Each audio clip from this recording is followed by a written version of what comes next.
Hello সকল ভাই বোনেরা, আমাদের দীপ্তি ব্যাচে সকলকে স্বাগত। দেখো, তোমরা তো এবার ক্লাস 8 থেকে 9-এ উঠলে নাকি? হ্যাঁ, ক্লাস 8-এ কিন্তু বিজ্ঞান বলতে একটাই বই ছিল। এখন কিন্তু বিজ্ঞান বলতে একটা বই নয়, এখন কিন্তু বুঝতে পেরেছো তো, দুটো ভাগে ভেঙে গেছে কিন্তু।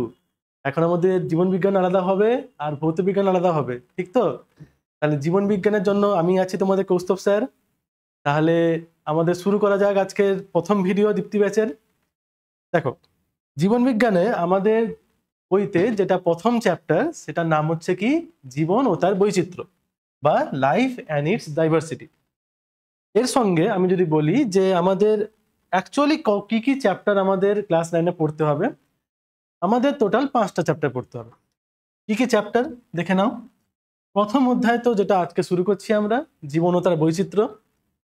সেকেন্ড চ্যাপ্টারে আমরা পড়বো কি না জীবন সংগঠনের স্তর বা level of organization of life. এতে পড়বো কি আমরা বিভিন্ন কোর্স সম্পর্কে পড়বো। এখানে পড়বো আমরা যে কিভাবে জীবন সৃষ্টি হয়েছিল, আর বিভিন্ন জীব বৈচিত্র্য সম্পর্কে পড়বো আমরা এখানে। থার্ড চ্যাপ্টার হচ্ছে তোমাদের ক্লাস 9-এর সবচেয়ে বড় চ্যাপ্টার হবে, যেটা একটাই পরীক্ষা হবে তোমাদের, এই পুরো একটা চ্যাপ্টারই একটা সামেটিভে পরীক্ষা হবে, যেটা হচ্ছে কিনা জৈবনিক প্রক্রিয়া। অনেক বড় চ্যাপ্টার, কিন্তু বেশ মজা নিয়ে পড়বো আমরা, চিন্তা নেই। চতুর্থ চ্যাপ্টারে কি কি পড়বো আমরা, জীববিদ্যা এবং মানব কল্যাণ।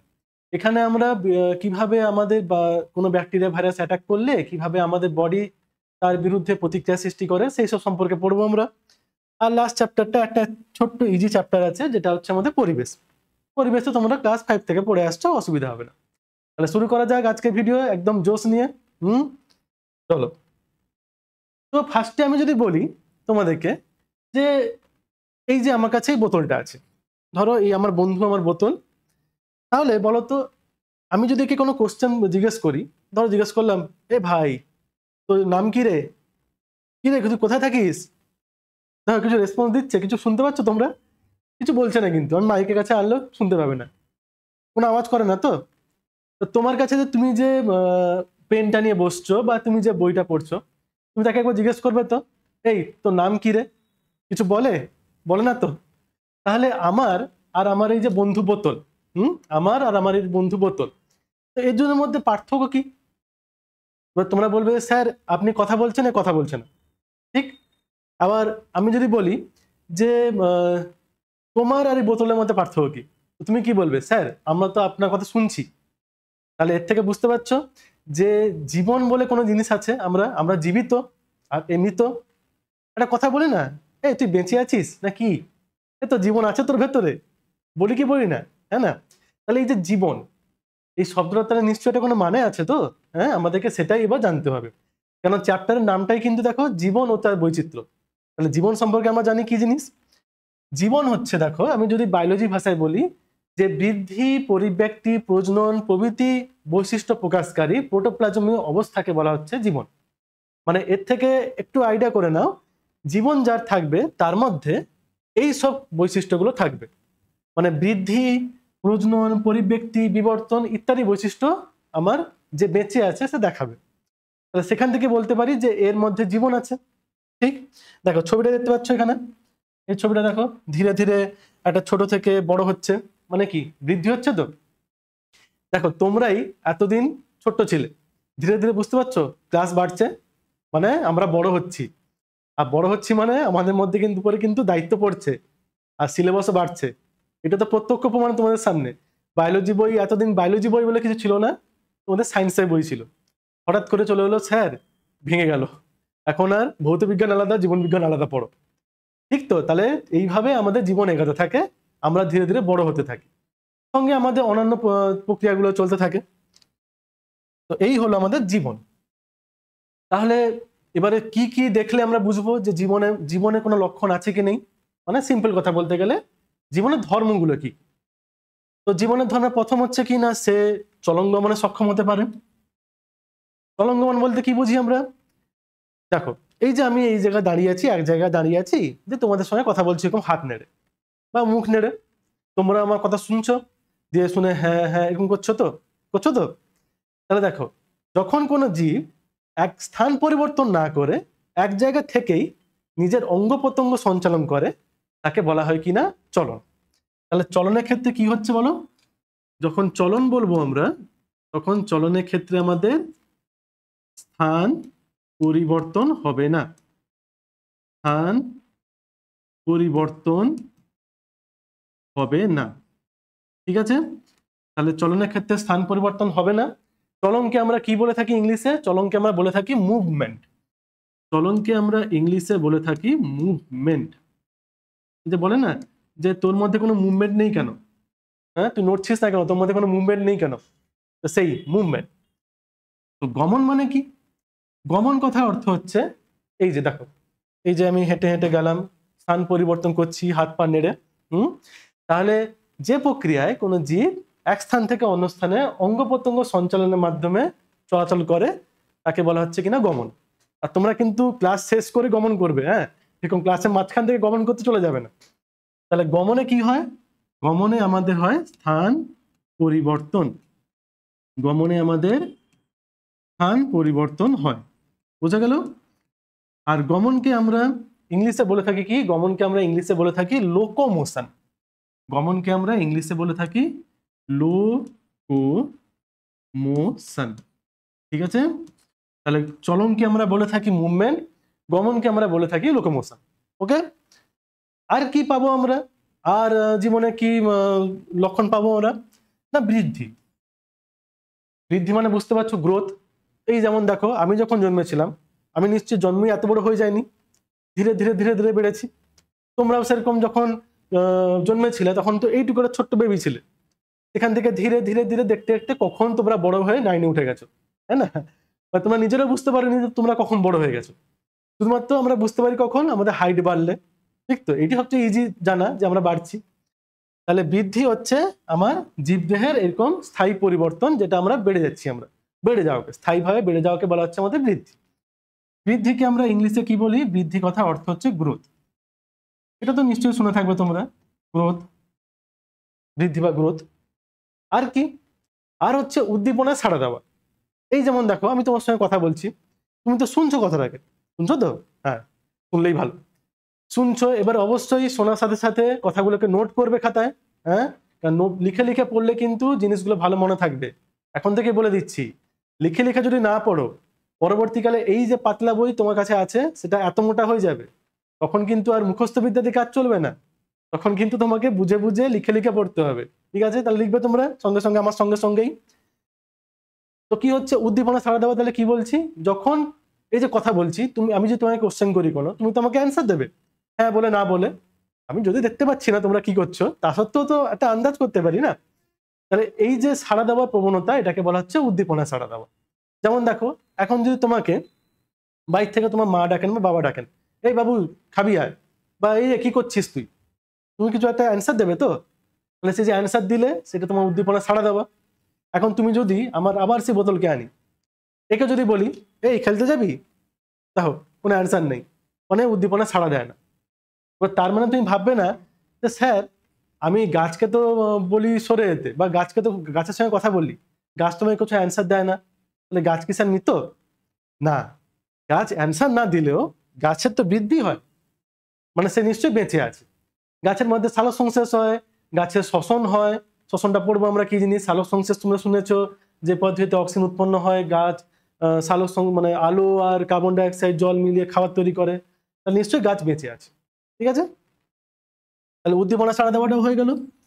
লাস্ট যেটা, সেখান থেকে কিন্তু তোমাদের কোশ্চেন আসছে, ভালোই কোশ্চেন আসছে, মানে 1 নাম্বার দিতে পারে, তোমাকে সত্য মিথ্যা দিতে পারে, তোমাকে 2 নাম্বারের কোশ্চেন দিতে পারে। সেটা হচ্ছে বিপাক।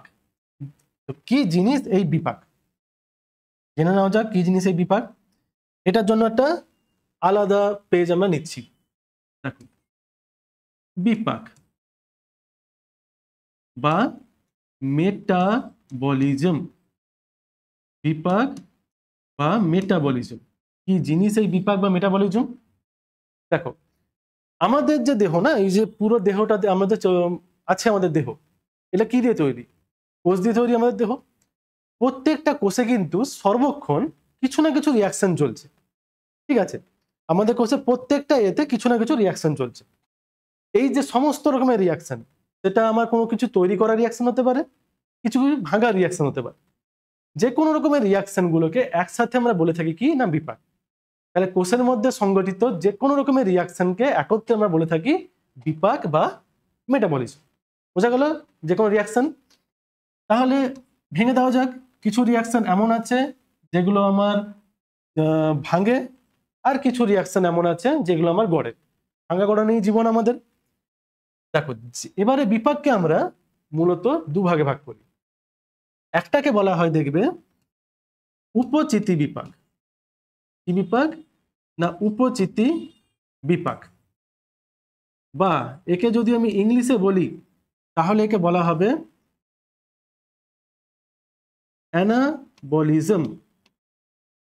উপচিতি বিপাক বা অ্যানাবলিজম।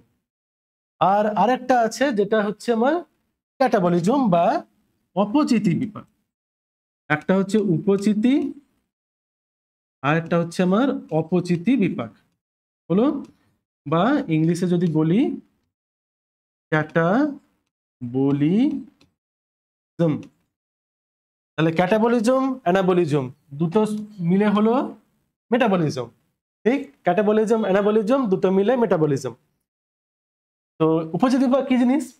উপচিতি বিপাক হচ্ছে এমন একটা প্রক্রিয়া যেখানে ছোট ছোট জিনিস মিলে বড় জিনিস তৈরি হয়।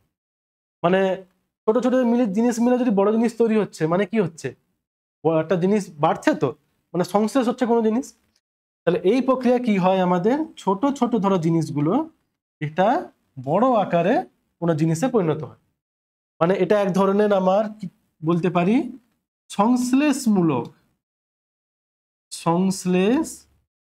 প্রক্রিয়া। সংশ্লেষমূলক প্রক্রিয়া হলো। আর এর ক্ষেত্রে কি হয় তোমরা বইতে পড়বে শুষ্ক ওজন বৃদ্ধি পায়। এবার বলবে স্যার শুষ্ক ওজন জিনিসটা কি? দেখো শুষ্ক ওজন কথার অর্থ হচ্ছে ড্রাই ওয়েট, অর্থাৎ আমাদের যে কোনো বডি, সেটা আমাদের বডি ধরতে পারো, একটা ধরো তুমি আপেল ধরে নাও বা যে কোনো একটা পদার্থ ধরে নাও, তার মধ্যে যদি জল থাকে আমরা যখন ওয়েট নিই তো তখন জলের ওয়েটটা চলে আসে, ফলে তো ওয়েটের ডিস্টার্ব হয়ে যেতে পারে। সেই জন্য বিজ্ঞানীরা কি করেন, ওই জলটাকে অপসারিত করে দেন। অপসারণ করার পর জিনিসটা শুকিয়ে যাচ্ছে, ওই জিনিসটা যখন ওয়েট নেব তখন সেটাকে বলা হবে শুষ্ক ওজন। তো কি হয়, যখন উপচিতি বিপাক ঘটে তখন আমাদের শুষ্ক ওজন বৃদ্ধি পায়। এটাকে যদি একটু উপরে উঠিয়ে দিই, যখন তাহলে উপচিতি বিপাক যখন হয় তখন আমাদের শুষ্ক ওজন বৃদ্ধি পায়। শুষ্ক ওজন বৃদ্ধি পায় হলো। বোঝা গেল তাহলে যে উপচিতি বিপাকে আমাদের কি হচ্ছে না, আমাদের শুষ্ক ওজন বৃদ্ধি পাচ্ছে, সংশ্লেষমূলক ঘটনা। অপচিতি হচ্ছে পুরো উল্টো কেস। অপচিতির কেসটা পুরো উল্টো জিনিস হয়ে যাচ্ছে। দেখো অপচিতির কেসে কি হচ্ছে না, এখানে আমাদের ধ্বংসাত্মকমূলক কি জিনিস না, ধ্বংসাত্মকমূলক। ধ্বংসাত্মকমূলক কি জিনিস? ধ্বংসাত্মকমূলক মানে যেখানে ধ্বংস হবে কিছু জিনিস, মানে বড় জিনিস থেকে ভেঙে ছোট ছোট জিনিসে পরিণত হবে। ঠিক দেখো উল্টোটা, এখানে ছোট জিনিস মিলে বড় জিনিস তৈরি হচ্ছিল, এখানে বড় জিনিস মিলে মানে ভেঙে ছোট জিনিস তৈরি হচ্ছে।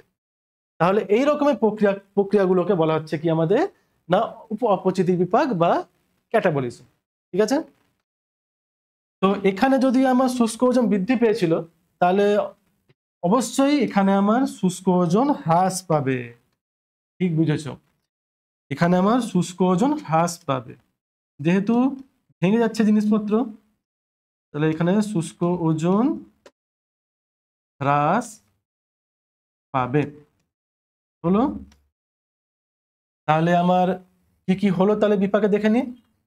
তাহলে বিপাকটাকে যদি আরেকবার ভালো করে দেখা যাক, দেখো যে আমাদের বিপাক তাহলে আমাদের দু প্রকারের, একটাকে বলা হচ্ছে উপচিতি বিপাক, একটাকে অপচিতি বিপাক। উপচিতি বিপাকের ক্ষেত্রে হচ্ছে সংশ্লেষমূলক বা একে ইংলিশে বলি আমরা অ্যানাবলিজম। আর এখানে ক্ষেত্রে কি হয়, ছোট ছোট জিনিস মিলে বড় জিনিসে পরিণত হয়। ছোট ছোট জিনিস মিলে বড় জিনিসে পরিণত হচ্ছে, মানে সংশ্লেষ ঘটছে। সংশ্লেষ ঘটলে আমাদের শুষ্ক ওজন বাড়বে। ঠিক আছে, আচ্ছা উদাহরণটা বলা হয়নি তোমাদেরকে। উপচিতি বিপাকের উদাহরণ যদি দাও, আমি যদি এখানে উদাহরণটা তোমাকে দিয়ে দিই, উদাহরণ আমাদের কি হতে পারে, উদাহরণ দেখবে বইতে দেওয়া থাকবে সালোক সংশ্লেষ। সালোক সংশ্লেষ বা আমাদের ফটোসিনথেসিস যাকে বলি আমরা। দেখো তার নামেই লেখা আছে সংশ্লেষ, মানে সে তো সংশ্লেষমূলকই হবে, সিম্পল কথা, তার নামেই সংশ্লেষ লেখা আছে। আর কি অপচিতি বিপাকের উদাহরণ কি দেবে? অপচিতি বিপাকের উদাহরণ যদি দিতে হয় তাহলে দিয়ে দিতে পারো, এর উদাহরণ যদি দেবে তাহলে দেবে কি না শ্বসন, বা যাকে আমরা রেসপিরেশন বলি, শ্বসন। ঠিক আছে, তাহলে অপচিতি বিপাকের উদাহরণ হচ্ছে আমাদের শ্বসন, আর উপচিতি বিপাকের উদাহরণ হচ্ছে আমার সালোক সংশ্লেষ। এইটা আমাদের পুরো জিনিস গেল। আর অবশ্যই তোমাদের এর দুজনের মধ্যে পার্থক্য করতে দেবে, এর দুজনের মধ্যে পার্থক্য আছে, উপচিতি বিপাক আর অপচিতি বিপাকের মধ্যে পার্থক্য, এটা কিন্তু তোমাদের দেয়। তো পার্থক্য তো বুঝতেই পারছো, তার পুরো জিনিসটা পার্থক্য দিয়েই লেখা। সংশ্লেষমূলক, ধ্বংসাত্মমূলক, ক্যানাবলিজম, ক্যাটাবলিজম, এখানে ছোট জিনিস মিলে বড় হচ্ছে, বড় জিনিস ভেঙে ছোট হচ্ছে, শুষ্ক ওজন বৃদ্ধি পাচ্ছে, শুষ্ক ওজন হ্রাস পাচ্ছে, এই ব্যাপার। তাহলে এটাও আমাদের জীবনের একটা লক্ষণ। তাহলে কি কি হলো জীবনের লক্ষণে? চলনগমন, বিপাক, বৃদ্ধি, উদ্দীপনা ছাড়া দেওয়া। আরো আছে, তুমি প্রজনন বলতে পারো, প্রজননও একটা আমাদের পয়েন্ট হতে পারে। প্রজনন বা যাকে আমরা বলি রিপ্রোডাকশন। আমরা জানি যে যে কোনো জীবন্ত জীব তার নিজের সংখ্যা বৃদ্ধি করে, ঠিক তো? নিজের সংখ্যা তাকে বাড়াতে হয়, নাহলে তো প্রজাতি নষ্ট হয়ে যাবে। আমাদের কি দেখো যে আমরা এত বছর এইভাবে টিকে আছি প্রজনন হয়ে হয়ে, কুকুর, বিড়াল, ছাগল সবাই প্রজনন করে যাতে সংখ্যাটা বাড়ে তাদের, সেটাও একটা আমাদের জীবনের লক্ষণ হতে পারে। আরো একটা বলতে পারো আমাদের জীবন চক্র। দেখো জীবন আছে মানে তার জীবন চক্র থাকবে, কোনো জিনিস ছোট থেকে অবশ্যই বড় হবে, লাস্টে তার শেষ হবে, মৃত্যু হবে, মৃত্যু তো সবাই হবে একদিন একদিন, হ্যাঁ না? তাহলে এগুলো আমাদের বৈশিষ্ট্য, প্রজনন, জীবনচক্র, চলনগমন, বিপাক, উদ্দীপনা ছাড়া দেওয়া, আর হচ্ছে বৃদ্ধি। হয়ে গেল। চলো এবারে যাওয়া যাক আমাদের জীবনের উৎপত্তি হয়েছিল কিভাবে। দেখো জীবনের উৎপত্তি নিয়ে দুজন বিজ্ঞানী ছিলেন, দেখতে পাচ্ছ দুজনের নাম। এই দুজন বিজ্ঞানী কিভাবে জীবন সৃষ্টি হতে পারে বা হয়েছিল সেটা নিয়ে আলোচনা করেছিলেন। এদের নাম কি ছিল? আলেকজান্ডার অপারিন, এদিকে যে মানুষটি দেখছো আলেকজান্ডার অপারিন, আর ইনি হলেন আমাদের জেবিএস হ্যালডেন। বেশ স্টাইলিশ লোক না? হ্যাঁ, একটা চুরুট নিয়ে একদম আছেন। তো অবশ্যই বিজ্ঞানীদের ভালো দিকটা দেখবে, মানে খারাপ দিক দেখবে না, ঠিক আছে? ঠিক আছে, নেশা করবে না কিন্তু, নেশার জিনিস ভাববে না একবারে। তো তাহলে দুজন বিজ্ঞানী ছিলেন আমাদের, আলেকজান্ডার অপারিন আর হচ্ছে জেবিএস হ্যালডেন। এনারা একটা স্পেশাল থিওরি দিয়েছিলেন বা বেশ স্পেশাল একটা কথা বলেছিলেন, যার নাম ছিল কেমোজেনি। কি নাম? কেমোজেনি। ইংলিশে যদি লিখি কেমোজেনি। তো এবারে কথার মানে কি? তো কথার মানে জানতে হলে এখন থেকে তোমাদেরকে বলে দিচ্ছি, বায়োলজি বা যে কোনো সায়েন্সের জিনিসে যদি কথার মানে জানতে হয়, কথাকে ভেঙে দাও, মানে শব্দটাকে ভেঙে দাও। কেমো আর জেনি দুটো ভাঙলে দুটো হচ্ছে, তো কেমো হচ্ছে আর জেনি হচ্ছে। কেমো, কেমো কথার অর্থ কি হতে পারে একটু ভাবো তো। কি হতে পারে কেমো কথার অর্থ? কেমিক্যাল নামটা মনে আসছে তো, মানে রাসায়নিক পদার্থ। তাহলে কেমোজেনিক, কেমো কথার অর্থ হচ্ছে রাসায়নিক পদার্থ বা কেমিক্যাল, রাসায়নিক বা কেমিক্যাল হলো, এটা হচ্ছে আমার কেমো কথার অর্থ। আর জেনি মানে হচ্ছে উৎপত্তি। তাহলে এরা বলেছিলেন যে জীবনের উৎপত্তি আমাদের রাসায়নিক পদার্থ থেকে হয়েছে। ঠিক আছে, জীবনের উৎপত্তি রাসায়নিক পদার্থ থেকে হয়েছে বলে এই থিওরির নাম হয়ে গেছে কেমোজেনি। এটা তোমাদের কোশ্চেন আছে যে কেমোজেনি কাকে বলে বা কারা এই কেমোজেনি তত্ত্বের প্রবর্তক ছিলেন। কেমোজেনি হলো প্রাণীর উৎপত্তি প্রথম ধাপ, যেখানে রাসায়নিক বিক্রিয়ার মাধ্যমে জৈব অণু তৈরি হয়েছিল। এই কথাটা এবারে মানেটা একটু বুঝে নিই। জৈব অণু সৃষ্টি হয়েছিল। দেখো আমরা তো জীবন্ত জিনিস, হ্যাঁ, তাহলে আমাদের ভেতরে যেগুলো থাকবে সেগুলো হবে জৈবিক, অর্গানিক। আর ধরো এখন যদি তোমাকে বলি NaCl, এটা কিন্তু জৈবিক পদার্থ না, কিন্তু আমি তোমাকে এখন যদি বলি গ্লুকোজ বা অ্যামাইনো অ্যাসিড বা প্রোটিন, এগুলো কিন্তু জৈব অণু। তাহলে এদের উক্তি ছিল রাসায়নিক পদার্থগুলোই মিলে মিলে আমাদের জৈবিক পদার্থ তৈরি করেছিল। আর জৈব পদার্থ থেকেই ধীরে ধীরে কিন্তু আমাদের কোষ আসে, কোষ থেকে অন্যান্য উচ্চতর প্রাণীরা তৈরি এসে যায় আমাদের। তাহলে এটা হলো আমাদের প্রস্তাবক হচ্ছে আমাদের আলেকজান্ডার অপারিন আর জেভিয়ার স্যালডেন। কিন্তু এনারা শুধু বলেছিলেন, প্রমাণ কে করেছিলেন? প্রমাণ পরীক্ষার মাধ্যমে প্রমাণ কিন্তু দুজন ব্যক্তি করেছিলেন। তাদের ছবিটা এখানে দেওয়া নেই, দিয়ে নিই আমি। এটা তোমাদের সিলেবাসেও নেই অবশ্য, কিন্তু তোমরা এক্সট্রা নলেজের জন্য অবশ্যই জেনে রাখবে। স্ট্যানলি মিলার আর হ্যারোল্ড উরে এরা একটা বিখ্যাত পরীক্ষা করেছিলেন, যার মাধ্যমে তারা প্রমাণ করে দিয়েছিলেন যে হ্যাঁ, রাসায়নিক পদার্থ থেকেই কিন্তু জৈবিক পদার্থ সৃষ্টি হয়েছিল। ওনারা প্রাচীন পৃথিবীর যে পরিবেশ সেটাকে একটা মানে বানিয়েছিলেন, অনুকরণ করে তাদের পরীক্ষা করেছিলেন। সেখানে হাইড্রোজেন, মিথেন, অ্যামোনিয়া, বিভিন্ন জলীয়বাষ্প, বিভিন্ন গ্যাস নিয়েছিলেন, দিয়ে তাদেরকে মিলিয়েছিলেন তড়িৎ স্ফুলিঙ্গ দিয়ে, দিয়ে তারপরে বিভিন্ন করে তারা বের করেছিলেন বিভিন্ন ধরনের জৈবিক অণু। হলো, এটা হচ্ছে আমাদের কেমোজেন। এবার আসা যাক আমাদের জীবনের উৎপত্তি হয়েছিল কোত্থেকে। দেখো, জীবনের উৎপত্তি জানতে হলে আমাকে জানতে হবে যে আমরা থাকি কোথায়। হ্যাঁ, তোমরা বলবে না যে স্যার আমরা চাঁদে থাকি, আমরা থাকি কিন্তু পৃথিবীতে। তো পৃথিবী এলো কোত্থেকে? আমরা আসার আগে তো পৃথিবী এসছে, আবার পৃথিবী আসার আগে সূর্য এসছে। তো স্যার সূর্য কোত্থেকে এলো? তাহলে আমাকে একদম পেছনে যেতে হবে, একদম শুরুতে, যেখানে কেউ ছিল না। তুমি আমি তো ছিলাম নাই, আমাদের যে নক্ষত্র সূর্য সেও ছিল না, এমনকি আমাদের গোটা জগৎটাই ছিল না। সেই ঘটনাটা শুরু হচ্ছে আমাদের এই যে একটা সুন্দর একটা জোরালো আলো দেখতে পাচ্ছ, এটার নাম ছিল বিগ ব্যাং। কি বললাম? বিগ ব্যাং, মানে যদি বাংলায় বলি বিকট শব্দ, বিগ ব্যাং। এইটা ছিল এমন একটা ঘটনা আমাদের গোটা মহাজগতের জন্য, যার ফলে আমাদের গোটা মহাকাশ সৃষ্টি হলো। একটা ছোট্ট দানা থেকে বিশাল একটা বিস্ফোরণ হলো, যেখান থেকে প্রচুর পরিমাণে নক্ষত্র বেরোলো, আর নক্ষত্রের সাথে সাথে বেরোলো তাদের গ্রহ আর উপগ্রহ। তো এইভাবে সৃষ্টি হয়েছিল আমাদের প্রথম মহাকাশ। হলো, এই মহাকাশের মধ্যে ছিল একটা আমাদের সূর্য, যে সূর্যকে প্রতিদিন দেখতে পাচ্ছ, সকালে উঠছে আর বিকালবেলা ঘর পালিয়ে যাচ্ছে, ঠিক তো? তাহলে এই সূর্য আমাদের নক্ষত্র, সবচেয়ে নিকটতম নক্ষত্র বলতে গেলে সূর্য। আর সূর্য থেকেই এলো আমাদের কারা না গ্রহরা। প্রথমে 9টা গ্রহ ছিল, এখন তো প্লুটোকে বাদ দিয়ে দেওয়া হয়েছে। তাদের মধ্যেই আমাদের ঘর পৃথিবী। তো আজ থেকে প্রায় 4.6 বিলিয়ন, এই জিনিসটা কিন্তু মনে রাখবে, এই লাইনটা, 4.6 বিলিয়ন বছর আগে আমাদের পৃথিবী সৃষ্টি হয়েছিল, প্রথমবার জন্ম নিয়েছিল। কিন্তু ভাবো তো, তখন কি পৃথিবী এরকম ছিল, এত সুন্দর? এত সুন্দর চারদিকে ঘর বাড়ি, এত গাছপালা, এত কি ছিল? কিচ্ছু ছিল না ভাই, কিছুই ছিল না। তখন পৃথিবী ছিল যা সেটা গ্যাস। তোমরা ভূগোলে পড়েছো তো যে পৃথিবী ছিল একটা উত্তপ্ত গ্যাসীয় পিণ্ড। ইতিহাসে পড়েছো, ভূগোলে পড়েছো একটু হলে। তো প্রথমে ছিল কিন্তু পৃথিবী বিভিন্ন মহাকর্ষীয় ধূলিকণা এবং গ্যাসের একটা মিশ্রণ। আর এই মিশ্রণ ছিল বিশাল গরম। বিশাল গরম মানে তার টেম্পারেচার প্রায় 5000 থেকে 6000 ডিগ্রি সেন্টিগ্রেড। এখন টেম্পারেচার কত?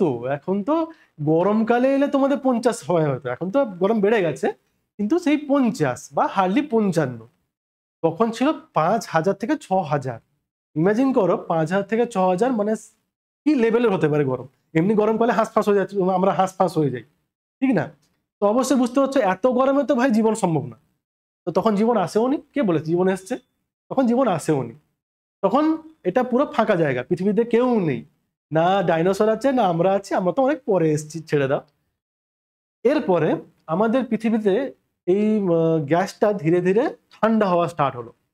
আর যত ঠান্ডা হলো গ্যাসগুলোরও কাছাকাছি এলো, দিয়ে সৃষ্টি হলো আমাদের আমাদের জল সৃষ্টি হলো, আমাদের মাটি সৃষ্টি হলো, মাটির সাথে সাথে আমাদের বিভিন্ন পাহাড় পর্বত সৃষ্টি হলো, ঠিক আছে? তাহলে সেটা কখন হলো না 4 বিলিয়ন বছর আগে আমাদের বায়ুমণ্ডলে হাইড্রোজেন, মিথেন, অ্যামোনিয়া, জলীয়বাষ্প প্রভৃতি গ্যাসগুলো আর বজ্রপাত, আগ্নেয়গিরি, অগ্নুৎপাত, এগুলো থেকে আমাদের ধীরে ধীরে বিভিন্ন রাসায়নিক বিক্রিয়া স্টার্ট হলো। আচ্ছা, এখানে একটা জিনিস দেখো, আমি কিন্তু একজনের নাম বলিনি, সবাই আছে। হাইড্রোজেন আছে, মিথেন আছে, অ্যামোনিয়া আছে, জলীয়বাষ্প আছে, সবাই আছে, কিন্তু একজনের নাম নেই। কে বলতো? যাকে ছাড়া আমরা বাঁচবো না। অক্সিজেন তো। স্যার অক্সিজেন কোথায়? অক্সিজেন কোথায়? মুক্ত অক্সিজেন বাবু এখনো আসেনি। এইটাই একটা বিশাল ব্যাপার। মুক্ত অক্সিজেন কিন্তু পৃথিবীতে ছিল না। মানে এই যে অক্সিজেনটা বলছি, এ কিন্তু আমাদের পৃথিবীতে ছিল না, মানে মুক্ত অবস্থায় ছিল না। যুক্ত অবস্থাতে জলীয়বাষ্পতে আছে, জলীয়বাষ্পতে আমাদের H2O জানি আমরা, কিন্তু মুক্ত অবস্থায় যে অক্সিজেন, যেটা আমাদের আজকের পৃথিবীতে যেটা না থাকলে আমরা বাঁচবো না, সে কিন্তু ভাই ছিল না। তাহলে অক্সিজেন ছিল অনুপস্থিত। এটা একটা কোশ্চেন কিন্তু তোমাদের, যে আদিম পৃথিবীতে কোন গ্যাস অনুপস্থিত ছিল? অক্সিজেন। আর অক্সিজেন না থাকার কারণে তখনকার যে পরিবেশ ছিল বিজারণধর্মী। অক্সিজেন না থাকার কারণে পরিবেশ ছিল বিজারণধর্মী। এটাও একটা কোশ্চেন, যে প্রাচীন পৃথিবীর পরিবেশ কেমন ছিল? না বিজারণধর্মী। বুঝছেন? তাহলে এগুলো হচ্ছে কোশ্চেন আমাদের। কোন বায়ু ছিল না আমাদের? অবশ্যই মুক্ত অক্সিজেন বলে দিই তোমাদেরকে, শুধু অক্সিজেন নয়, মুক্ত অক্সিজেন। মুক্ত অক্সিজেন ছিল না। আর হচ্ছে কি আমাদের বিজারণধর্মী ছিল। বুঝছে? এবারে দেখো, এবারে তোমাদের নতুন জিনিস দেখাই। আর একটা এতে আঁকি। দেখো পৃথিবী কিছু নেই, ধরে না একটা পৃথিবী, এখানে সবকিছু ব্ল্যাঙ্ক। তো প্রথমে আমাদের এলো বিভিন্ন ধরনের মৌলগুলো, রাসায়নিক মৌলগুলো, যেমন কার্বন, হাইড্রোজেন, অক্সিজেন নেই। অক্সিজেন কিন্তু মুক্ত অবস্থায় নেই। এটাকে অক্সিজেন একটা গ্যাস তো না, এটাকে একটা মুক্ত অবস্থা জাস্ট মৌল হিসেবে আছে। নাইট্রোজেন, ফসফরাস, সালফার, বিভিন্ন ধরনের মৌল এখনো কিন্তু যৌগ হয়নি। এরা তো এবার নিজেদের মধ্যে বিক্রিয়া করবে। বিক্রিয়া করে করে কে বানালো আমাদের জল বানিয়ে ফেললো, যেটা আমরা জলীয়বাষ্প দেখলাম। কে আমার অ্যামোনিয়া বানিয়ে ফেললো, কে আমার মিথেন বানিয়ে ফেললো। তো এগুলো এবারে কিরকম হলো, এদের মধ্যে নিজেদের মধ্যে রিয়াকশন করে করে। বুঝছে? প্রথম যে তৈরি হয়েছিল, দেখো এই জৈব অণু উৎপত্তি, যেটা শুরু হলো আমাদের 3.8 বিলিয়ন বছর আগে। তো তত সেখানে যাচ্ছি আমরা। দেখো এখান থেকে আমাদের সৃষ্টি হলো সরল যৌগ। আমাদের সৃষ্টি হলো সরল যৌগ। সৃষ্টি হলো আমাদের সরল যৌগ। এই সরল যৌগ আমাদের কি ছিল? সরল যৌগ আমাদের বিভিন্ন জিনিস ছিল আমাদের, যেমন প্রথম সরল যৌগ আমাদের ছিল কিনা হাইড্রোকার্বন। প্রথম সরল যৌগ ছিল আমাদের হাইড্রোকার্বন। ঠিক আছে, যাকে আমরা শর্টে HC বলি, হাইড্রোকার্বন। এবার তার সাথে সাথে আমাদের আরো সরল যৌগ আসা স্টার্ট হলো। যেমন তোমরা পড়েছো গ্লুকোজ, পড়েছো গ্লুকোজ আসা স্টার্ট হলো। বা গ্লুকোজ, এখানে গ্লুকোজ না বলে অ্যাকচুয়ালি বলা উচিত সরল শর্করা, জানো তো? গ্লুকোজটা তো সরল শর্করা একটা উদাহরণ, ঠিক আছে, তাও এখানে বলে দিই, বিভিন্ন ধরনের যৌগগুলোর নাম বলে দিই। যেমন আমার সরল শর্করা তৈরি হলো এইসব যৌগ থেকে, সরল শর্করা। তারপরে আমার অ্যামাইনো অ্যাসিড, এগুলো ছিল আমাদের বিভিন্ন সরল যৌগ। Amino acid. তারপরে আমাদের আছে ধরো fatty acid, fatty acid, fatty acid তৈরি হলো। এগুলো এগুলো ছিল আমাদের বিভিন্ন ধরনের সরল যৌগ। সরল যৌগ। এবারে ধীরে ধীরে হবে বিবর্তন, যেটাকে আমরা আমাদের কেমোজেনিতে বলা হতো রাসায়নিক বিবর্তন। এই সরল যৌগগুলো আবার নিজেদের মধ্যে রিয়াকশন করা স্টার্ট করলো। এবার দেখো সবসময় রিয়াকশন চলতে আছে, কিন্তু তখন তাপমাত্রা বিশাল হাইতে আছে, সবকিছু রিয়াকশন চলতে আছে। তো এরা এবার নিজেদের মধ্যে রিয়াকশন করে করে আরো বড় বড় জিনিস তৈরি করলো, যেটা আমরা এইখানে দেখেছি। দেখো এই যে লেখা আছে, দেখো amino acid, protein, nucleic acid, lipid গঠিত হয়, সেইটা আবার তৈরি করছি। দেখো এই সরল শর্করা থেকে তৈরি হবে আমাদের জটিল শর্করা। সরল থেকে হয়ে গেল জটিল, জটিল শর্করা। তারপরে আমার প্রোটিন থেকে, অ্যামাইনো অ্যাসিড থেকে তৈরি হলো প্রোটিন। অ্যামাইনো অ্যাসিড থেকে তৈরি হলো আমাদের প্রোটিন। ফ্যাটি অ্যাসিড থেকে তৈরি হলো ফ্যাট। ফ্যাটি অ্যাসিড থেকে তৈরি হলো ফ্যাট। আর নিউক্লিক অ্যাসিডকে লেখা হয়নি, এখানে এটা লিখে দিই নিউক্লিওটাইড। তারপরে বলছি এখান থেকে তৈরি হবে আমাদের নিউক্লিক অ্যাসিড। এখান থেকে তৈরি হবে আমাদের নিউক্লিক অ্যাসিড। যদিও বা এখানে নিউক্লিক অ্যাসিড বলে দিচ্ছি তোমাদেরকে, নিউক্লিক অ্যাসিড কিন্তু অ্যাকচুয়ালি ওই সময় অত জলদি তৈরি হয়নি, ওটা অনেক পরে এসছে অ্যাকচুয়ালি। তাহলে এইসব জিনিসগুলো তৈরি হলো। তারপরে এরা আবার নিজেদের মধ্যে রিয়াকশন করলো, দিয়ে আবার আমাদের আরো জটিল জিনিসের দিকে গেলো। তো এই রিয়াকশনগুলো যেগুলো বলছি তোমাদেরকে, যে প্রথমে মৌল ছিল, তারপরে সরল যৌগ, তারপরে আমাদের এই যে এগুলো হচ্ছে আমাদের জটিল যৌগ, এটা আমাদের জটিল যৌগ, এগুলো আমাদের সব জটিল যৌগ। তো এই জিনিসগুলো হচ্ছিল কোথায়? তখন এগুলো হচ্ছিল কোথায়? বায়ুমণ্ডলে হচ্ছিল নাকি জলে হচ্ছিল? এই জিনিসটাকে বোঝানোর জন্য আমাদের হ্যালডেন, এই যে কোথায় গেল আমাদের সেই হ্যালডেন যিনি ছিলেন, দেখে নাও। এই বিজ্ঞানী হ্যালডেন বললেন কি, তার মতে এতগুলো যে রিয়াকশন, এগুলো চলছিল কোথায় না সমুদ্রে। কারণ তখন জল কিন্তু চলে এসছে, জল এসছিল বলেই তো আমরা এলাম, জলই তো জীবন, তাই না? তো তার মতে যে তখনকার যে সমুদ্র ছিল, তখন তো টেম্পারেচার প্রচুর বেশি, সমুদ্র ছিল উত্তপ্ত, মানে একদম উত্তপ্ত গ্যাস, মানে তরল ফুটছে যেন। ওই সমুদ্রের গরম সমুদ্রের মধ্যেই আমাদের এই অণুগুলোর মধ্যে বিক্রিয়া হচ্ছিল। এই জন্য সেই তখনকার যে সমুদ্র, তাকে হ্যালডেন বলেছেন হট ডাইলিউট স্যুপ। কি বললাম? Hot dilute soup. মানে যেমন তোমরা স্যুপ তো খেয়েছো, স্যুপের মধ্যে বিভিন্ন জিনিস দেওয়া থাকে। তো টমেটো স্যুপ খেলে তার মধ্যে টমেটো কিছু পার্ট থাকে, তারপরে হয়তো গাজর ফাজর কিছু দিয়ে দিল, বা ভেজিটেবল স্যুপ যেগুলো, চিকেন স্যুপ যেগুলো, অনেক কিছু মেশানো থাকে। তো আর গরমও থাকে, ঠিক তো? খেতে ভালো লাগে তো, হ্যাঁ, সেরকম টাইপের। তো সেই রকম স্যুপের মতো, আমাদের স্যুপের বাটির মতো আমাদের সমুদ্র ছিল একটা এরকম স্যুপ, তার মধ্যে সমস্ত রিয়াকশন গুলো হতো। সেই জন্য আমাদের হ্যালডেন এটাকে বলেছেন কি না, হট ডাইলিউট স্যুপ, বা এর আরেকটা বাংলা, এর বাংলা কি, গরম তরল স্যুপ। এটা কিন্তু 2 নম্বর টিকা তোমাদের, হট ডাইলিউট স্যুপ কাকে বলে, ঠিক আছে? আর এর দেখতে পাচ্ছ এরকম টাইপের, ভেবে নাও এইরকম টাইপের ছিল আমাদের, ওরকম ভয়ঙ্কর অবস্থা, না কোনো প্রাণের অস্তিত্ব, না কোনো গাছ, কিচ্ছু নেই। এর অপর একটা নাম হচ্ছে, অনেক সময় তোমাদের দিতে পারে, প্রিবায়োটিক স্যুপ। Prebiotic soup. তো 3টা নাম পেয়ে গেলে তোমরা, হট ডাইলিউট স্যুপ, বা গরম তরল স্যুপ, বা প্রিবায়োটিক স্যুপ। যে কোনো একটা টিকা তোমাকে দিতে পারে 2 নম্বরে। বা কে করেছিলেন? হ্যালডেন করেছিলেন। এর পরে পরে যখন এই যৌগগুলো তৈরি হয়ে গেল, এই যৌগের পর চলে এলো আমাদের নতুন একটা জিনিস, যার নাম ছিল প্রোটোবায়ন্ট। কি নাম? প্রোটোবায়ন্ট। Protobiont, protobiont, protobiont. মানে সিম্পল কথা বলতে গেলে, প্রোটো কথার অর্থ হচ্ছে আদি, প্রোটো কথার অর্থ হচ্ছে আদি, আর বায়ন কথার অর্থ হচ্ছে এখানে কোষীয় পদার্থ বা জীবন, কোষীয় পদার্থ বা জীবন।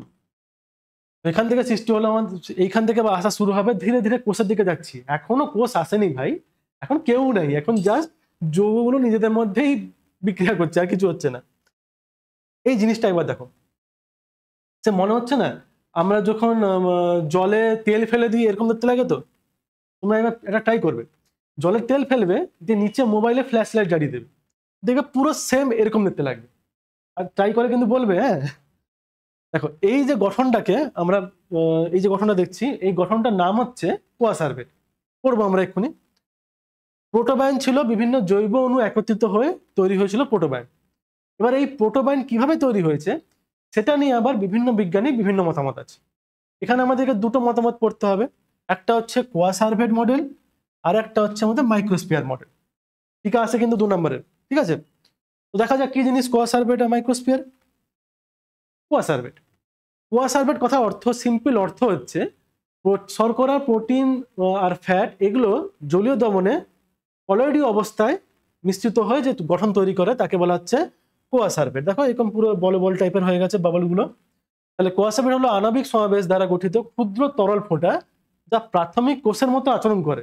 এটা কিন্তু একটা ভালো মনে রাখা, মানে ইম্পর্টেন্ট লাইন, প্রাথমিক কোষের মতো আচরণ করে। এইখান থেকেই বিজ্ঞানীদের একটা আইডিয়া এসেছিল যে নিশ্চয়ই এখান থেকেই কোষ সৃষ্টি হয়েছে, এবং জীবনে উৎপত্তির সম্ভাব্য একটি ধাপ। কে বলেছিলেন এই কথাটা? কোয়াসার্ভেট সম্পর্কে প্রথম ধারণা দেন আমাদের সেই আলেকজান্ডার অপারিন। অপারিন হ্যালডেন এখানে প্রচুরবার পাবে তুমি। আলেকজান্ডার অপারিন বলেছিলেন যে নিশ্চয়ই আমাদের সমুদ্রের জলে তো প্রোটিন ফ্যাট তো তৈরি হয়ে গেছে, প্রোটিন ফ্যাট শর্করা তৈরি হয়ে গেছে, তারা নিশ্চয়ই এই গরম অবস্থায় নিজেদের মধ্যে বিক্রিয়া করছে। যে বিক্রিয়া করে করে দেখো, প্রোটিন পলিস্যাকারাইড, আর একজনকে ঢুকিয়ে দাও এখানে ফ্যাট বা লিপিড, ফ্যাট বা লিপিড, এরা নিশ্চয়ই নিজেদের মধ্যে রিয়াকশন তো করবেই। এরা তো এখন কেউ তো কারো কথা শুনছে না রে বাবা, সবাই সবার সঙ্গে ঝগড়া করছে, সবাই সবার সঙ্গে মারপিট করছে, বন্ধুত্ব করছে। তো এরা নিজেদের মধ্যে মিলে তৈরি করেছিল আমাদের কোয়া সার্ভে, এইটা তার মতামত ছিল। তো একটু দেখে নিই এর আকার আকৃতি কেমন, দেখেই বুঝতে পারছো গোলাকার, সেটা নিয়ে বলার দরকার নেই, এটা হচ্ছে স্ফেরিক্যাল বা গোলাকার সেল। সাইজ কেমন ছিল, 0 থেকে 100 মাইক্রোমিটার। মাইক্রো সাইনটা এবার দেখে নাও, এইভাবে হয়, ইউ লিখে দিয়ে নিচের দিকে একটু টেনে দেবে, ইউ লিখে দিয়ে নিচের দিকে টেনে দেবে, হ্যাঁ এরকম লিখে দাও। এটা হচ্ছে আমাদের মাইক্রো সাইন, মাইক্রোমিটার। সাইজ ছিল আমাদের, আর আকার ছিল আমাদের গোলাকার। গঠনটা কেমন না, বইতে দেখবে, বইতে তোমাদের কিন্তু এরকম একটা ছবি আঁকা আছে, হ্যাঁ না, এরকম একটা ছবি আঁকা আছে। তো এখানে প্রোটিন দিক আছে, এখানে লিপিড, এখানে শর্করা, এইভাবে দিয়েছে। তো এর মধ্যে প্রোটিন, লিপিড আর শর্করা তিনজনে উপস্থিত থাকে, বুঝছে, প্রোটিন, লিপিড, শর্করা তিনজন উপস্থিত থাকে। আর বাইরে এরকম একটা কি বলবো, একটি পর্দা মতো রয়েছে, এটাই গঠনটার, আর কিছু বেশি কিছু নেই। আর এটা অনেকটা প্রাথমিক কোষের মতো আচরণ করে। প্রাথমিক কোষের মতো বলতে এরা বিভাজিত হতে পারে আর নিজের সাইজকেও বাড়াতে পারে, বুঝে গেল, বিভাজিত হতে পারে, না হলে নিজের সাইজ বাড়াতে পারে। আর এটা মনে করা হয় যে কোয়া সার্ভেটটাই ধীরে ধীরে ধীরে ধীরে বিবর্তিত হয়ে তৈরি করলো আমাদের প্রথম কোষ। আর কোষ একবার তৈরি হয়ে গেলে তারপর তো লাইন তো সাফ, আমাদের এগাতে থাকবো। এতক্ষণ আমরা কিন্তু কোষে পৌঁছাইও নি, দেখো কত টাইম লাগছে আমাদের। আরেকজন বিজ্ঞানী ছিলেন যার নাম ছিল সিডনি ফক্স। ইনি বললেন কি যে অপরিম বাবু, কোয়া সার্ভেটটা বুঝলাম, আমি একটা তত্ত্ব দিচ্ছি যেটা দিয়েও হয়তো কোষ আসতে পেরেছে, যার নাম ছিল মাইক্রোস্ফিয়ার। মাইক্রো মানে কি বলো, মাইক্রো কথার অর্থ হচ্ছে আমাদের অণু বা ক্ষুদ্র। মাইক্রো কথার অর্থ হচ্ছে অণু বা ক্ষুদ্র। আর স্ফিয়ার কথার অর্থ আমাদের গোলক।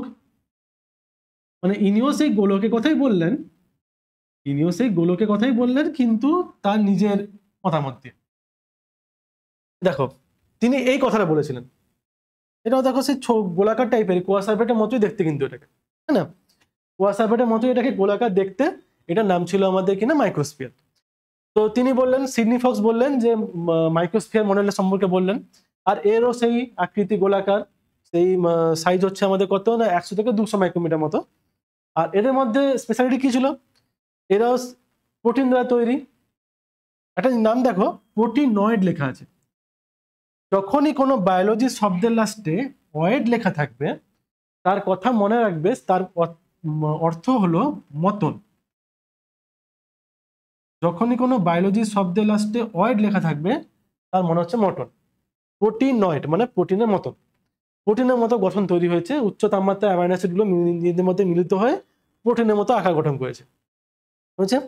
আর এরা জলীয় পরিবেশে প্রাকৃতিকভাবে তৈরি হয়, তাপমাত্রা ঠিক থাকলে তারা অটোমেটিক জলীয় দ্রবণে অ্যামাইনো অ্যাসিডগুলো মিলে গিয়ে এটা তৈরি হয়ে যায়, এইটা বলেছিলেন তিনি।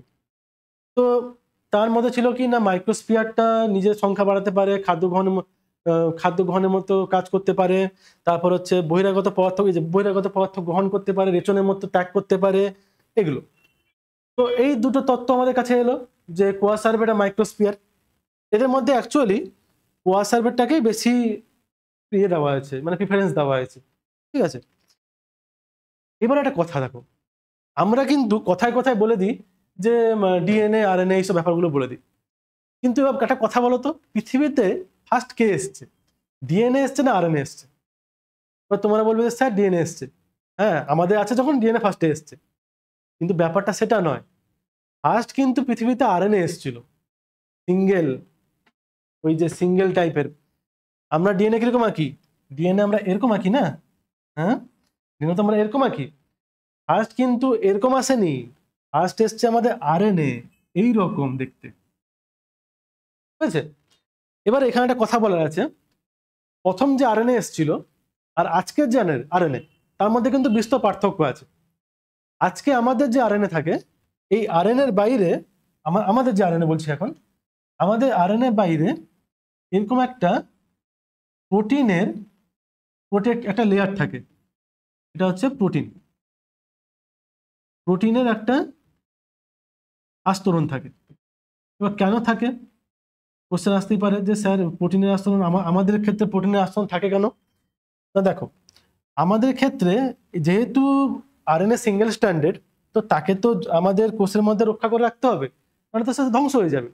তাকে রক্ষা করার জন্য, তাকে গার্ড দেওয়ার জন্য একটা প্রোটিনের আস্তরণ দেওয়া থাকে। আমাদের ক্ষেত্রে প্রথমবার যে এসেছিল প্রোটিন আরএনএ তৈরি হয়েছিল, তার মধ্যে কিন্তু এগুলো ছিল না। প্রথম আরএনএ যেটা ছিল সে জাস্ট এরকম ছিল, এর বাইরে কোনো প্রোটিনের আস্তরণ থাকতো না। এই জন্য এইরকম আরএনএ কে বলা হতো কি না নেকেড জিন বা নগ্ন জিন। নগ্ন মানে নেকেড, মানে সিম্পল কথা বাংলা বলতে গেলে উলঙ্গ, যেহেতু তার বাইরে কোনো জামা নেই, ঠিক তো, বাইরে কোনো জামা নেই, প্রোটিনের জামা নেই বলে সে হয়ে গেছে নেকেড। আর জিন বলছি কেন? আমরা তো জানি স্যার, এবার তো বলবো তোমরা স্যার আমরা তো জানি জিন বলতে ডিএনএ, তাহলে আরএনএ কে জিন বলছি কেন? দেখো প্রথম যে আরএনএ এসেছিল সে কিন্তু বংশগতির বৈশিষ্ট্য বহন করতে পারত। এখন আমাদের ক্ষেত্রে ইউজ হয় না আরএনএ, কিন্তু আগে যখন প্রথম আরএনএ ছিল সে কিন্তু বংশগতির বৈশিষ্ট্য বহন করতে পারত। এই জন্য সেই রকম আরএনএ কে আমরা জিন বলতাম। আর যেহেতু সেই জিনের বাইরে কোনো প্রোটিনের আস্তরণ নেই, নাম হয়ে গেছে নেকেড জিন। হলো? এবারে ব্যাপার এখানে আরএনএ এলো কেন? কোশ্চেনটা হচ্ছে আরএনএ এলো কেন, বা আরএনএ মানে কি? Ribo nucleic acid. Ribo nucleic acid, এই যে নিউক্লিক অ্যাসিড, নিউক্লিক অ্যাসিড এলো কেন পৃথিবীতে? এতদিন যতদিন আমাদের কার্বোহাইড্রেট, প্রোটিন আর ফ্যাট ছিল, ততদিন কিন্তু কোষ মানে যে নতুন নতুন যে কোয়াসার্ভেট তৈরি হচ্ছিল তারা কিন্তু সংখ্যায় হয়তো বাড়তে পারছে, মানে ভেঙে ভেঙে বেড়ে গেল বা সাইজ বেড়ে গেল, কিন্তু একটা মেন বৈশিষ্ট্য যেটা ছাড়া আমাদের জীবন এগাবে না সেটা হচ্ছিল না। কি বলো তো, গেস করতে পারবে কি জিনিসটা? দেখো, তোমাকে দেখতে তোমার মা বা বাবার মতো দেখতে, আমাকে আমার মার মতো দেখতে, সবাই বলে আমাকে। তো এই যে দেখতে বলা হয় না, এর মতো দেখতে, এর বাবার ক্যারেক্টারের মধ্যে এসছে, মার ক্যারেক্টার এসছে, তাহলে কি হচ্ছে? একটা বংশ পরম্পরার বৈশিষ্ট্য যাচ্ছে। তো এটা যদি না যেত আমরা কিন্তু কোনোদিন এগাতে পারতাম না, জীবন এগাতো না। তাহলে জীবনকে এগাতে হলে কোষকে তার বৈশিষ্ট্য পরবর্তী প্রজন্মে ঠেলতে হবে। কিন্তু মজার ব্যাপার ভাই, না কার্বোহাইড্রেট মানে শর্করা, না প্রোটিন, না ফ্যাট, কারুর মধ্যেই এই ধর্ম ছিল না। সবাই ছিল ঠিকই, গঠনগত একক ছিল, কিন্তু বংশগতির বৈশিষ্ট্য পরিবহন করার মতো ক্ষমতা কারুর ছিল না। তো সেই জিনিস এবার যতদিন না আমাদের নিউক্লিক অ্যাসিড পৃথিবীতে এসছে ততদিন কিন্তু জীবন এগায়নি। ওই জাস্ট একবার তৈরি হচ্ছে, সংখ্যা বাড়ছে, কাজ শেষ, বংশগতি বৈশিষ্ট্য পরবর্তী প্রজন্মে যাচ্ছে না। এরপরে পৃথিবীতে এলো আমাদেরকে নিউক্লিক অ্যাসিড। আর প্রথম নিউক্লিক অ্যাসিড কে ছিল? আমাদের আরএনএ। ওই বুঝতেই পারছো, আমাদের পরের দিকে পড়বো আমরা আরএনএ সম্পর্কে, মানে নিউক্লিক অ্যাসিডের গঠন সম্পর্কে পড়বো, যে আমাদের নিউক্লিক অ্যাসিডের বিভিন্ন জিনিস দিয়ে তৈরি, শর্করা, নাইট্রোজেন ক্ষার, এগুলো দিয়ে তৈরি হয়। সেগুলো যখন তৈরি হলো তারা নিজেদের মধ্যে রিয়াকশন করলো, দিয়ে তৈরি করলো আরএনএ। আর সেই আরএনএ আমাদের জিন বহন করতে পারলো এখান থেকে। তারপর ধীরে ধীরে ধীরে এই আরএনএটাও চেঞ্জ হয়ে গিয়ে ডিএনএ তৈরি হলো, ডিএনএ আরো শক্তিশালী হলো, ফলে সেটাই টিকে গেল আমাদের। আর আরএনএটা আমাদের অন্য কাজে প্রোটিন তৈরি করতে হেল্প করা শুরু করলো। তাহলে এই হলো নগ্ন জিন। এবারে ব্যাপার হচ্ছে, যখন এই নগ্ন জিন মানে আমার কথায় বলি কোয়াসার্ভেট, এই কোয়াসার্ভেট যেটা বললাম, কোয়াসার্ভেট প্লাস আমাদের এই নগ্ন জিন, নেকেড জিন মানে আরএনএ, যেটা নেকেড জিন, সেটা আমরা ব্যাকেটে লিখে দিই আরএনএ। এরা যখন যুক্ত হলো তখনই সৃষ্টি হলো আমাদের প্রোটোবায়ন্ট, তখনই আমাদের প্রোটোবায়ন্টের গল্প শুরু হলো। প্রোটোবায়ন্ট পৃথিবীতে এলো, হলো, এখান থেকে সৃষ্টি হলো আমাদের প্রথম এমন একটা জিনিস যেটা বংশগতি বৈশিষ্ট্য পরবর্তী প্রজন্মে ঠেলতে পারছিল।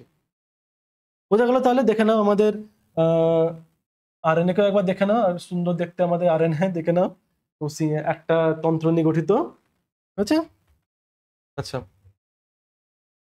তো আমাদের কোয়াসার্ভেট তৈরি, কোয়াসার্ভেট থেকে প্রোটোবায়ন্ট তৈরি হলো, প্রোটোবায়ন্ট থেকে আমাদের এবার জীবের উৎপত্তি স্টার্ট হবে। দেখো এখনো কিন্তু আমাদের মানে কোষটা প্রোক্যারিওটিক অবস্থায় আছে, মানে এই যে যেগুলো প্রোটোবায়নটা, এই যে প্রোটোবায়ন তৈরি হলো, প্রোটোবায়ন ধীরে ধীরে আমার আরো একটু চেঞ্জ হয়ে হয়ে হয়ে নতুন কোষ পর্দা এলো, প্রোটিনগুলো চেঞ্জ হলো, আমাদের আরএনএটাও ধীরে ধীরে পরিবর্তিত হলো, ডিএনএ এলো, এগুলো চেঞ্জ হতে হতে প্রোটোবায়ন থেকেই আমাদের সৃষ্টি হলো প্রোক্যারিওট।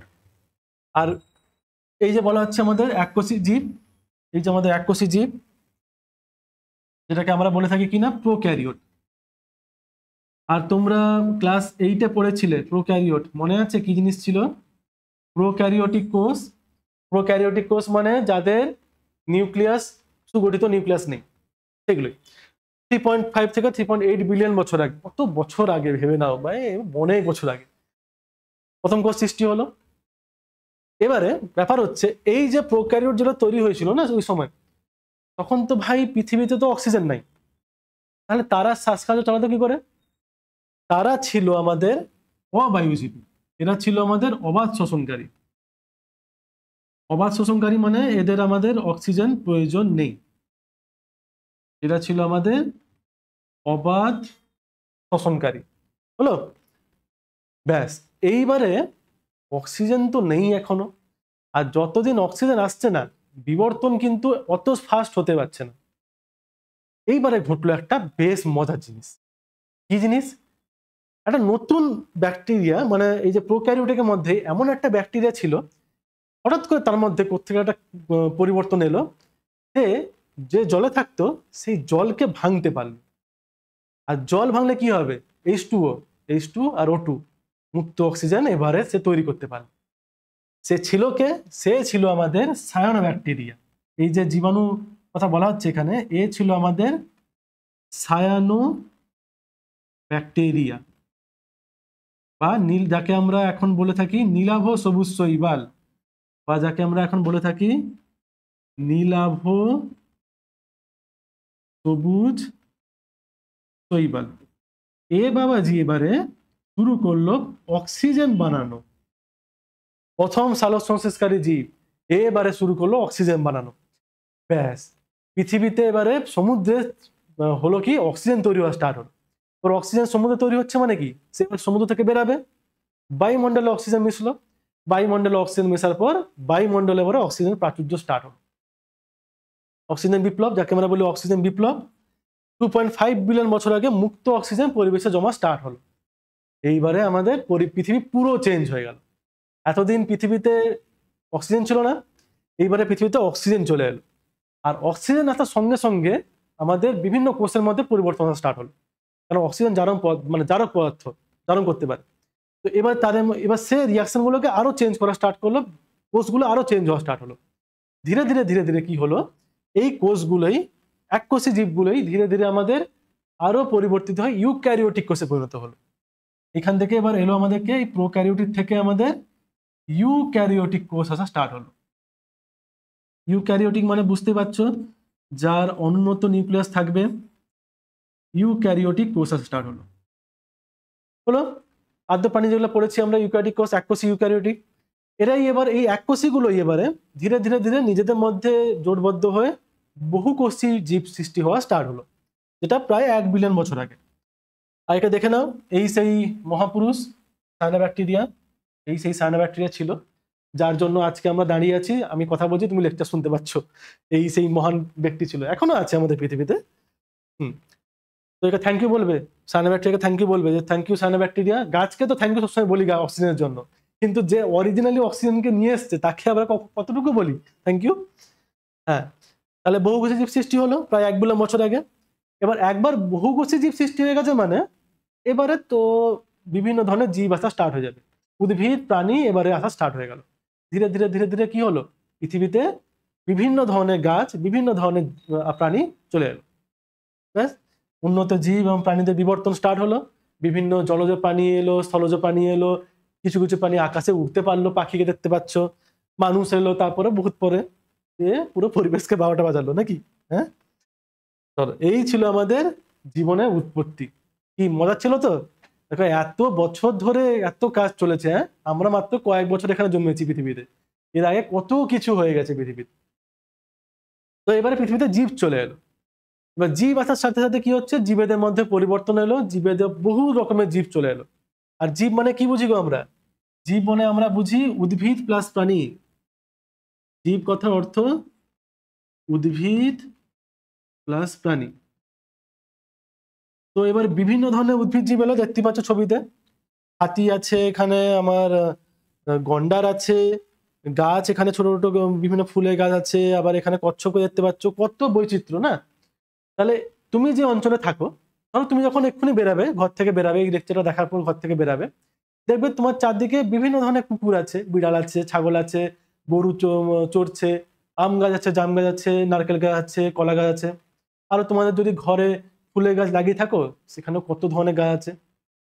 তো এই যে এত বৈচিত্র্য, একে বলা হয় কি না আমাদের জীব বৈচিত্র্য। তাহলে বিভিন্ন প্রকার বাস্তুতন্ত্রে অথবা পরিবেশে কিংবা বাসস্থলে এই যে জীবের বিভিন্নতা, তাকে আমরা বলে থাকি কি না জীব বৈচিত্র্য। ঠিক আছে? তো এবারে এত বৈচিত্র্য এলো কোত্থেকে? যেমন দেখো, তুমি এই যে আমাকে দেখছো, আমাকে কি তোমার মতো দেখতে নাকি তোমাকে আমার মতো দেখতে? কাউকে কারোর মতো দেখতে না। এখানেই বৈচিত্র্য চলে এলো। আরো তো কত প্রাণী আছে, কত উদ্ভিদ আছে, তাদের মধ্যে এত বিভিন্নতা। তো এগুলো এলো কোত্থেকে? আমরা চলে আসি এবারে জীব বৈচিত্র্য সৃষ্টির কারণ। দেখো, বৈচিত্র্য আনতে হলে আমাকে চেঞ্জ আনতে হবে, ঠিক? চেঞ্জ না আনলে তো বৈচিত্র্য আসবে না। তাহলে এই চেঞ্জটা এলো কোত্থেকে? প্রথম স্টার্টিং হলো কোত্থেকে? না, ফার্স্ট হচ্ছে জীব বৈচিত্র্যের কারণ হচ্ছে একটা জননের দ্বারা প্রকরণ। জননের দ্বারা প্রকরণ। এই প্রকরণ কথা আরেকটা অর্থ হচ্ছে, আরেকটা নাম হচ্ছে ভেদ বা ভ্যারিয়েশন। ভেদ বা ভ্যারিয়েশন বা প্রকরণ। দেখো, এই যে যৌন জনন বলা হয়, তো যৌন জননে কি হচ্ছে, দুটো প্রাণী মিলছে দিলে একটা অপত্য সৃষ্টি হচ্ছে, মানে একটা বাচ্চা আসছে। তো দুটো প্রাণী বৈশিষ্ট্য মিলছে, মানে বৈশিষ্ট্য মিক্স হচ্ছে, নতুন প্রাণীর মধ্যে তাদের দুজনেরই বৈশিষ্ট্য পাচ্ছি আমরা, ফলে সেটা চেঞ্জ হয়ে গেলো একটা। একেই বলা হচ্ছে কিনা জননের দ্বারা প্রকরণ। নতুন এই যে যেমন আমাদেরকে দেখো, তোমাকে দেখতে তোমার মা বাবার মতো হলেও পুরোপুরি কিন্তু নয়, কিছুটা চেঞ্জ আছে। তো এই যে চেঞ্জ হয়ে গেল প্রকরণ, ব্যাস এখান থেকে পার্থক্য চলে এলো তোমার সঙ্গে আমার। আরেকটা কি মিউটেশন, এটা কিন্তু 2 নম্বরের খুব ইম্পর্টেন্ট কোশ্চেন। মিউটেশন কাকে বলে? মিউটেশন বা পরিব্যক্তি। মিউটেশন বা পরিব্যক্তি কাকে বলে? মিউটেশন বা পরিব্যক্তি কাকে বলে? মিউটেশন বা পরিব্যক্তি কাকে বলে? দেখো, এখন যদি বলা হয় যে আমি যদি ট্যাটু করি, আমার কথা বলছি, আমি যদি ট্যাটু করি, এখানে ধরো একটা ট্যাটু করলাম নিজের নামে, কৌস্তব বলে ট্যাটু করে দিলাম। তো আমার যে বাচ্চা হবে, ধরো আমার যদি বিয়ে হয় তারপর যদি বাচ্চা হয়, তো আমার বাচ্চাও কি সেই কৌস্তব লেখা নিয়ে জন্মাবে? হয় কোনো দিন? বা ধরো তোমার বাবা বা মার যদি কোনো গায়ে কোনো দাগ থাকে, কাটা দাগ বা চুল কাটা অবস্থা থাকে, তো তোমার কি সেই অবস্থায় তুমি জন্মেছিলে? হয় না তো। তাহলে কিছু কিছু এমন পরিবর্তন আছে যেটা হঠাৎ আসে কিন্তু পরবর্তী প্রজন্মে যায়। সব বৈশিষ্ট্য সব পরিবর্তন কিন্তু পরবর্তী প্রজন্মে যাবে না। তুমি ভাববে না যে আমি যদি কোনো ইঁদুরের ল্যাজ কেটে দিই তাহলে বাচ্চাগুলো ল্যাজ ছাড়া জন্মাবে, ওগুলো হয় না। কিন্তু এমন এমন কিছু পরিবর্তন আছে, আকস্মিক পরিবর্তন, যেটা পরবর্তী প্রজন্মে যেতে পারে। তাহলে এমন কোনো আকস্মিক পরিবর্তন, আকস্মিক পরিবর্তন যা বংশ পরম্পরায়